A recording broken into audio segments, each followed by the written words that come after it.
All right, so second part, reading of the Book of Mormon. In my edition, I'm about 200 pages in, and a lot has happened. And let me just say, right off the top, right off the bat, this has been an interesting journey. Not just in regard to the experience of the Holy Book of Mormonism, but also like in jumping into religious text, period. And one of the things that I've realized when you're jumping into a religious text, and even if it's the Bible or I would even say the Quran, it's very interesting when you're reading something that especially doesn't mesh with your own interpretation of reality or your faith, as they would call it. It requires suspension of belief. You have to kind of actively put yourself in a frame of mind where you're imagining these things happening, even though deep inside you don't believe it. And it's a strange place to be because you're constantly in this mindset where you're like, no. It's weird, and it's like I can't decide whether I'm criticizing or reacting to the text or if I'm having this other deeper kind of religious faith versus logic response. So on that note, the Book of Mormon is interesting just for the way that it puts you into that faith logic juxtaposition. In the story, it does again, and I'm going to say this a lot, the Book of Mormon participates in some very tried and true religious tropes, especially Christian religious tropes, in that you have a group of people who have relocated to another place because God has told them to. That's the Exodus story. You also have a group of people who are being persecuted for who they are and what they believe. That's Acts. Probably two of the most important and powerful books in the Bible, two of the most powerful and important themes of the Bible, that of Exodus and Acts. Martyrdom is constant here. And there's always this kind of shift between leaving a place and being in the new promised place and being persecuted again. I wish I had the book with me. It's probably on my bookshelf back there. But there's a book by a theologian named Walter Brueggemann called Ichabod Toward Home that actually talks about the banishment, the loss of hope, the loss of God himself, the idea that the glory of God has departed from us, and then the 3-day symbolic process with which we get God back, or we kind of rediscover our faith. And it's like it's the process of miracle, and that is happening over and over and over again.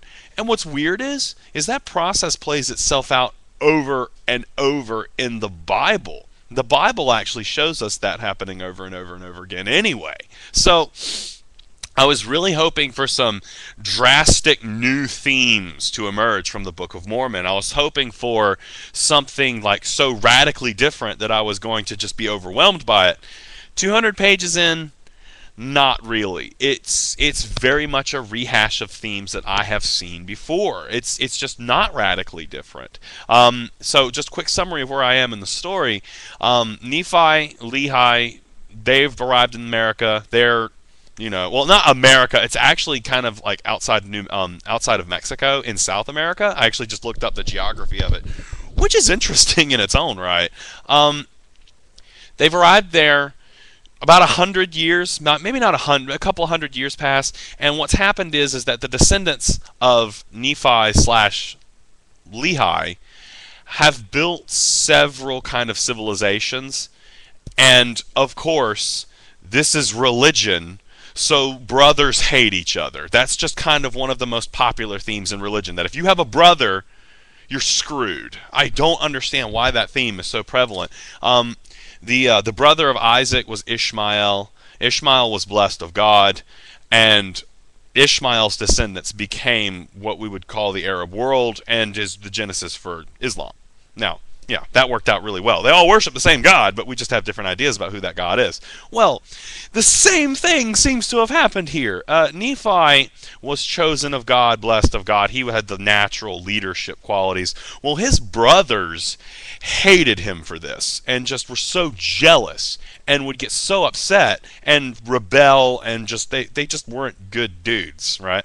So what happened was they rebelled against against Nephi over and over and over again. It seriously is in and of itself a book, just in how many times they rebelled. Well, God got so angry at them for continuously rebelling against Nephi that, and hold on to your pants for this one because it's pretty out there, their skin color changes as an indication of their disobedience. I was like, whoa, whoa, wait a minute. And of course, at the same time, you want to get angry about this. That happens in the Bible too. There's something very similar that happens with Noah and somebody sees Noah naked, and I've heard the story, but I'm not going to go into that here because I could talk about this all day. But the descendants of the brothers are the Lamanites. And the Lamanites are an interesting figure. And this is also something that kind of crops up in religious texts over and over and over again. The Lamanites have a different skin color. I believe, now I haven't finished the book yet, so I'm a little bit of conjecture here. I believe the Lamanites are supposed to be the basis for the American natives, the what you would say in less PC circles. Let's just say Native Americans. That in and of itself is problematic for the description that they were, fallen. But the Book of Mormon kind of covers itself here. The Lamanites serve a very interesting purpose. But I'm going to leave it to you guys to decide whether this is kosher or not. The Lamanites are constantly dogging and chasing the Nephites from one place to another. And if the Nephites slip, the Lamanites are God's scourge. They come in and they tear you up. You don't mess with the Lamanites. And while they have a different conception of who God is and how he should be worshipped, they reject Christ, who hasn't even been born yet. It's kind of a head scratcher. They reject Christ and they have their own conception of divinity. But it makes it pretty clear that the Lamanites are God's tool for punishing the Nephites during moments of iniquity. This gets into the whole weird idea that, and again, you see this in the Bible too. Nothing new here. The enemies of the Lord, the Philistines, the Babylonians. You get this really weird idea that they're not just the enemies of the Lord, they're God's tool for punishing Israel in moments of iniquity. That's like one of the big things that God uses these people to rain fire down upon his chosen ones when they're not doing the things he wants them to do. I believe this is where the form for Battlestar Galactica came from. The fact that you have the Nephites in a place, a central location. They've gotten lazy or sinful, and I'm not being mean here, that's what's actually happening. And then the Lamanites are used to come in and chase them out of that place, force them to relocate, and cause all manner of hell for them.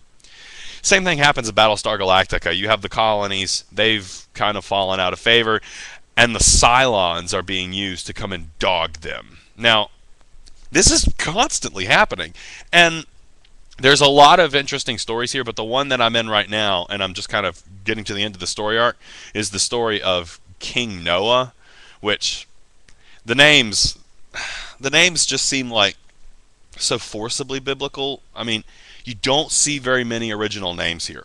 So many of the names are recycled, which you could easily justify because they are supposed to be displaced Israelites. So it's irritating, but I could see where they would kind of justify it. King Noah is a wicked king, and he's basically sleeping around, and he's got these bad priests, and they are just screwing up everything. And I think it's the land of Zarahemla. No, Zarahemla is the other one. I think it's just in the original land of Lehi Nephi. Zarahemla is a land that has been displaced, but they actually are doing pretty good. But they're really far from the original settlement, and they are the blessed ones. But in the original settlement, things have gone downhill really quickly, really badly. And King Noah is like, yeah, it's party. And meanwhile, he doesn't actually stop to think that, I could be ticking God off. God sends a prophet named Abinadi. And Abinadi comes to King Noah and tells him, God's going to smack you down. And he just lays a whole, smack on him. He just tears him up. And how does King Noah react to this? Of course, he whips him and burns him alive, because that's what we do in these types of books. So, naturally, after the death of Abinadi, God's like, oh no, you didn't. And he just rains hellfire down upon the original land of Lehi Nephi. Here come the Lamanites. They're tearing everything up. There was one man who objected to the treatment of Abinadi and tried to step in and interject for him, and that was Alma. Alma becomes the chief figure for the spreading of the new kind of pre-Christian mode of thought. And I was like, Paul? Paul, is that you? Because Alma was originally one of these fallen priests. He was very bad. But when he sees Abinadi, he converts. And anyway, the original land of Lehi Nephi is completely destroyed. The people relocate to the new land, which is Zarahemla, to reunite with their relatives there. And they build this perfect society that is, hold on to your pants, people. It's democratic. You've got a democratic government, and it's not even like republic democratic. It's pretty straight democratic. You have a form of government which seems to be elected judges, and the judges are the ones that kind of solve social problems.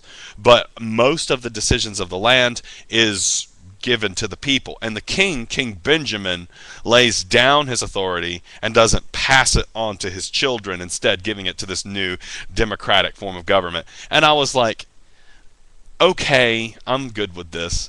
I can understand this, because if I remember correctly, and please tell me if I'm wrong in the comments, I believe there was a similar form of government that was the elected judges or the appointed judges in the Old Testament. I think there's a book about it. It's been a long time since I read the Bible, but that sounds really familiar to me. Like, it sounds pretty out there, but as I was reading this, I was like, there was a judges-based system of rule.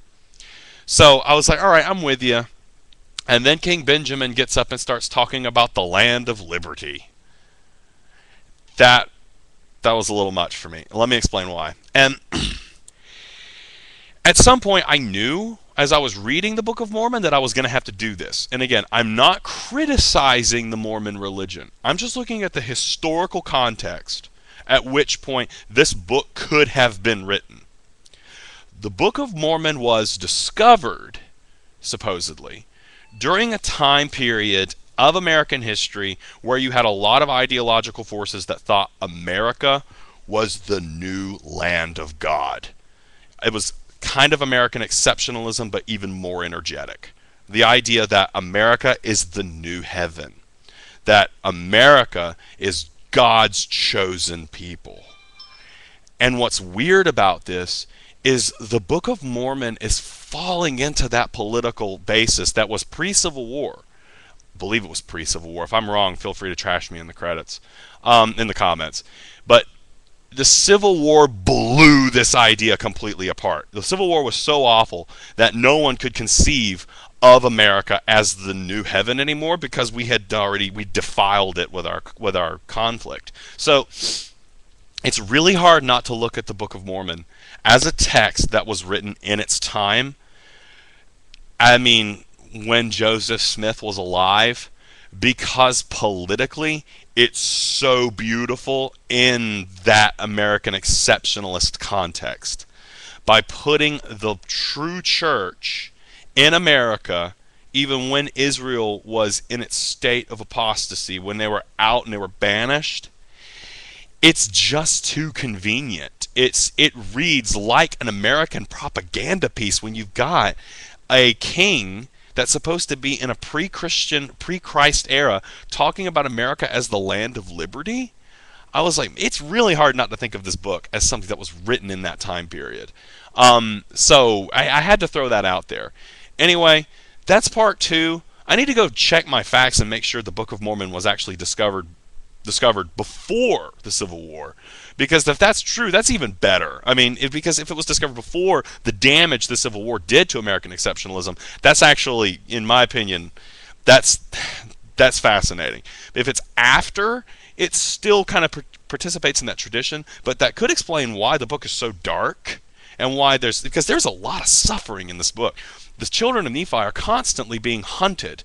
It's like being a follower of God sometimes really sucks, because there's always going to be some really mean person chasing you down just for who you are and what you believe. So I'm going to wrap it up for this round. Let me know what you think in the credits, comments. Anyway, this is fun. Thank you.